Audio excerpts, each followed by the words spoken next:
adalah gembalaku, takkan kekurangan aku. Ia membaringkan aku di padang berumput hijau. Saudara yang terkasih di dalam Kristus, selamat pagi. Salam jumpa lagi dalam Sabda Siap Saji, Minggu 12 November 2023, hari Minggu biasa ke-32. Marilah kita berdoa. Dalam nama Bapa dan Putra dan Roh Kudus. Amin. Allah yang Maha Kuasa dan Maha Rahim, singkirkanlah segala sesuatu yang menghalangi kami, supaya kami siap lahir batin untuk melaksanakan kehendak-Mu dengan hati yang lapang. Dengan pengantaran Yesus Kristus, Putra-Mu Tuhan kami, yang bersama dengan Dikau dalam persatuan Roh Kudus, hidup dan berkuasa Allah sepanjang segala masa. Amin. Tuhan bersamamu dan bersama rohmu. Inilah Injil Yesus Kristus menurut Matius. Dimuliakanlah Tuhan. Matius bab 25 ayat 1 sampai dengan 13. Pada suatu hari Yesus mengucapkan perumpamaan ini kepada murid-muridnya.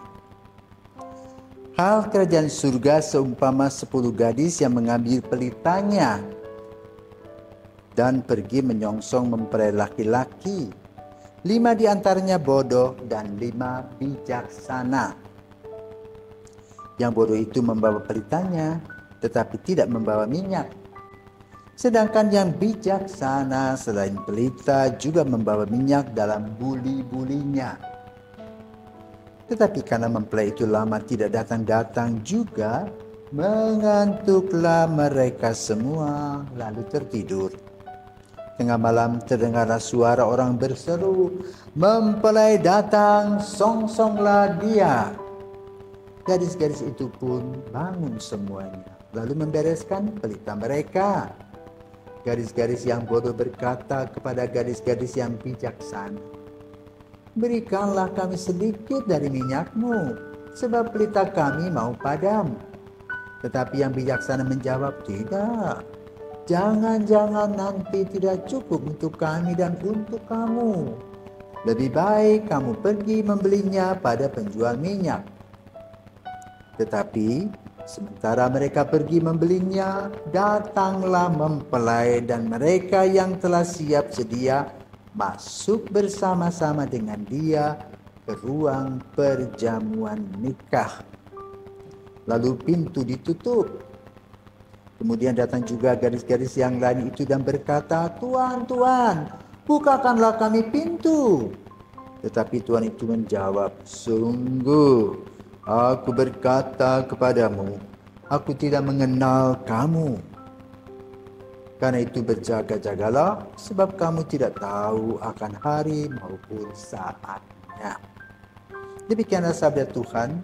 Terpujilah Kristus. Selamat pagi Romo. Selamat pagi Manise. Dari Injil ini saya mempunyai pertanyaan. Bagaimana cara agar kita menjadi pelayan yang bijaksana? Nah, untuk dapat bijaksana nyanyi dulu. Manise kokondao ya Rabbi. Terus mana? Kan namanya Manise toh. Selamat pagi Manise dan para pirsawan. Hari ini kita akan mendengar dalam minggu ke-32 tentang kerajaan Allah yang digambarkan tanggapan ya dan kerajaan Allah. Yang 5 bijaksana artinya tahu siap sedia. Yang 1 lalai. Ya. Nah, mengapa Yesus mengambil perumpamaan ini? Mungkin kita bisa pergi ke Manggarai. Dulu saya pernah mengikuti acara lamar memakai hukum belis. Jadi dari mulai jam 8 malam semua dua belah pihak berkumpul. Ya para ibu-ibu itu siap kopi, jajan.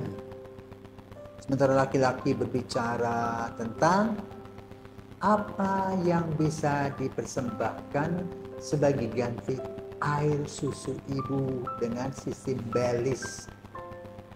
Maka mulailah ditawar, gimana kalau 100 ekor kuda? Lalu mereka mulai berpantun. 100 muda, 100 ekor tidak gampang. Ya, bagaimana mencari di padang gurun? Bagaimana menangkapnya? Kuda-kuda dianggap liar, toh? Turunlah 95. Seperti pembahasan Abraham itu loh dengan Tuhan itu.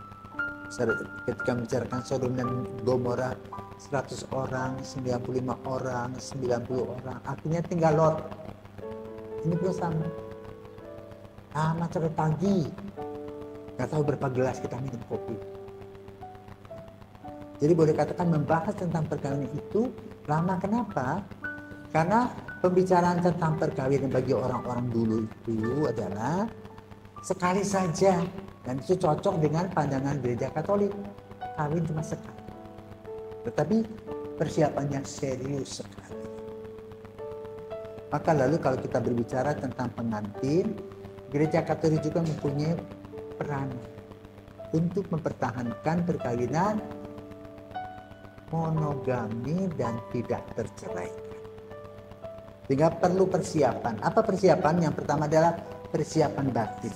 Kalau dulu kalau kita mau mengisi penyelidikan kanonik, pastor-pastor itu memanggil satu orang sendiri, ditanyai. Karena dulu ada kawin gantung, kawin paksa. Kalau sekarang kan tidak beda. Jadi seorang pemuda dan seorang pemudi, setiap kali orang tua melihat berdua, lalu mereka datang kepada orang tua. Aku sayang sama itu, aku ingin menikah. Maka orang tua sibuk. Lalu mengarahkan kepada pastor. Pastor buat apa? Pastor membuat persyaratan. Satu, memperhatikan surat baptis yang terbaru dengan status liber. Ya, bahwa dia belum pernah menikah. Maka datanglah kepada parti masing-masing di mana bayi-bayi itu dulu dibaptis. Lalu pastor-pastor mengeluarkan surat berdasarkan surat baptis tertulis nama ABC ini belum pernah menikah. Itu namanya status liber. Sesudah itu mengisi penyelidikan kanonik. Penyelidikan kanonik ada dua hal yang diisi. Satu biodata. Misalnya namanya Franciscus Manise. Lahir di Bali tanggal sekian. Ya. Orang tuanya begini-begini. Orang tua namanya Ray misalnya. Ya. Sahetaki. Ya, seperti itu ya. Ibunya namanya Nina. Ya. Mako Ginta misalnya. Tinggalnya di Adonara. Kedua, ditanya dalam pertanyaan, apakah kamu betul-betul mengasihi saudara ini? Jawabnya ya. Apakah Anda tahu bahwa perkawinan Katolik bersifat monogami dan tidak terceraikan? Ya. Apakah kalian kalau mendapat seorang anak itu akan dibaptis dan dididik secara Katolik? Ya. Apakah Anda menikah satu agama atau berbeda agamanya? Ya. Kalau sama-sama Katolik? Ya. Kalau beda agama? Tidak. Banyak hal. Ya. Selesai, itu artinya serius mau menikah. 3. Mengikuti kursus persiapan perkawinan. Apa-apa saja yang dibicarakan dalam kursus perkawinan. 1. Tentang sakramen perkawinan. Untuk tujuan perkawinan itu apa? Sesuai dengan hukum gereja. Dulu perkawinan itu ditujukan untuk prokreasi, bikin anak. Sekarang tidak, demi kasih suami istri. Kedua baru anak.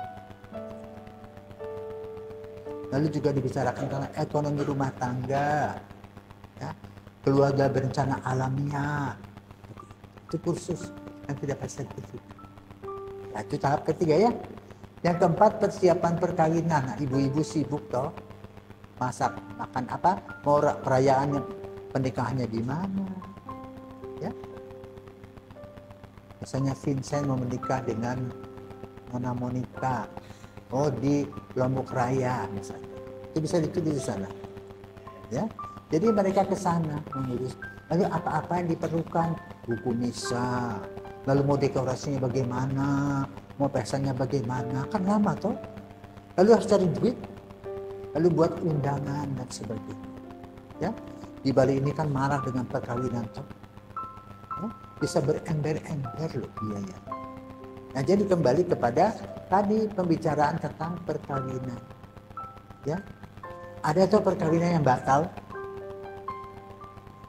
pada hari H, tiba-tiba putus hubungan. Aduh, semua makanan sudah siap, apa-apa, tidak jadi kawin. Kembali kepada tadi, Yesus menceritakan tentang 5 gadis bijaksana dan 5 gadis bodoh. Kalau kita mau pergi ke gunung, ya, atau kalau kita pergi ke musim dingin, apa yang kita buat? Harus ke gunung, harus siap Superman, ya.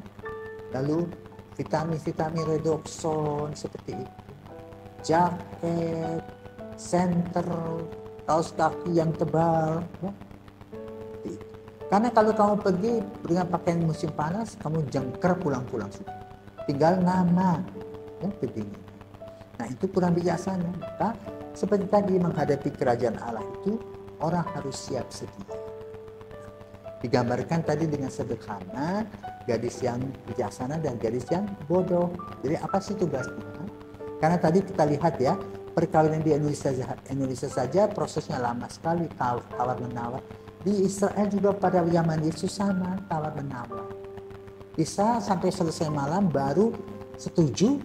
Nah, tengah malam itulah sang pengantin itu langsung datang ke rumah sang perempuan untuk merayakan pesta. Digambarkan ketika mereka menunggu lama sekali, akhirnya ngantuk tertidur. Apakah tidak boleh tidur? Boleh tidur, tetapi jangan lupa siap sedia. Ketika diterangkan pengantin datang, mereka cuci muka dan langsung membawa pelitanya dengan minyak. Bisa masuk. Kenapa? Harus membawa. Dulu kan belum ada listrik, pakai obor itu supaya pestanya bisa berlangsung dengan baik. Dan yang lain tidak bisa mati. Kalau mati artinya tidak ikut pesta. Nah, itu kerajaan Allah digambarkan sebagai pesta. Siapakah siap pesta atau tidak? Kalau siap pesta, pakai pakaian pesta. Itu hati kita siap untuk menghadap Allah. Nah, itu kebijaksanaan dalam hal ini diperlukan. Beginilah Yesus pintar sekali memberikan perumpamaan kepada kita dengan memperhatikan bagaimana proses perkawinan. Tapi ujung-ujungnya adalah orang harus setia dan selalu siap sedia. Sama seperti sekarang kami sebagai anak SMA seminari, siap-siap, panggil, mau kemana? Apakah jadi bapak, panggil nanti Om Manise, Papa Manise, atau Pastor Manise? Kita lihat dalam waktu. Ya, semoga gambaran kerajaan Allah hari ini bisa membuka mata hati kita agar kita selalu siap sedia dimanapun dan kapanpun. Juga melalui apa? Pikiran, perkataan, perbuatan kita dalam cinta kasih. Selamat pagi, selamat hari Minggu, Tuhan memberkati. Salam Manise.